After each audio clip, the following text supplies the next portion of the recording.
దేవుడు కుక్కని తయారు చేసి ఇలా అంటాడు, నువ్వు కేవలం ద్వారం ముందు కూర్చొని వచ్చిపోయే వాళ్ల మీద అరుస్తూ ఉండు, దీనికి నీకు 20 సంవత్సరముల ఆయుష్ ఇస్తాను అని అంటాడు. అప్పుడు ఆ కుక్క 20 ఏళ్లు అరుస్తూ ఎలా ఉంటాను, నాకు కేవలం 10 సంవత్సరాలు మాత్రమే చాలు అని అంటుంది. సరే తదాస్తు అని అంటాడు దేవుడు.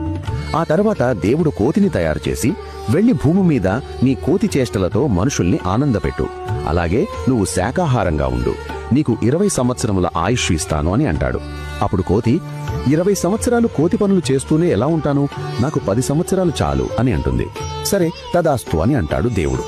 ఆ తర్వాత దేవుడు ఆవుని సృష్టించి, వెళ్లి మనుషులకి సహాయం చేయి, ఆహారాన్ని అందివ్వు, పిల్లలకి పాలివ్వు, దీనికి నీకు 60 సంవత్సరములు ఇస్తాను అని అంటాడు. అప్పుడు ఆవు, అమ్మో 60 ఏళ్లు నేను చాకిరీ చేయలేను స్వామి, నాకు 20 ఏళ్లు చాలు అని అంటుంది.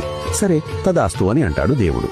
ఆ తర్వాత దేవుడు మనిషిని సృష్టించి ఇలా అంటాడు, నువ్వు భూమి మీదకి పో, నీకు ఇష్టం వచ్చినట్లు ఆనందంగా బ్రతుకు, తిను తాగు శృంగారం చెయ్యి, ఏ పని అయినా నీకు ఇష్టం వచ్చినట్లు చేసుకో, దీనికి నీకు 20 సంవత్సరముల ఆయుష్ ఇస్తాను. అప్పుడు మనిషి, 20 ఏళ్లేనా, ఇది చాలా తక్కువ స్వామి, ఆవు వద్దనుకున్న 60 ఏళ్లు, కోతి వద్దనుకున్న 10 ఏళ్లు, కుక్క వద్దనుకున్న 10 ఏళ్లు ఉన్నాయి కదా, అవి కూడా నాకే ఇవ్వండి అని అడుగుతాడు.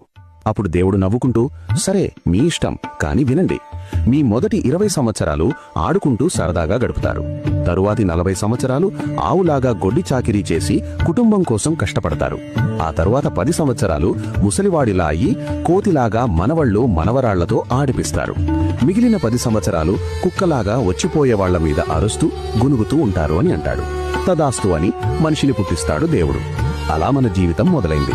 వీడియో నచ్చితే హర హర మహాదేవ అని కామెంట్ చేయండి.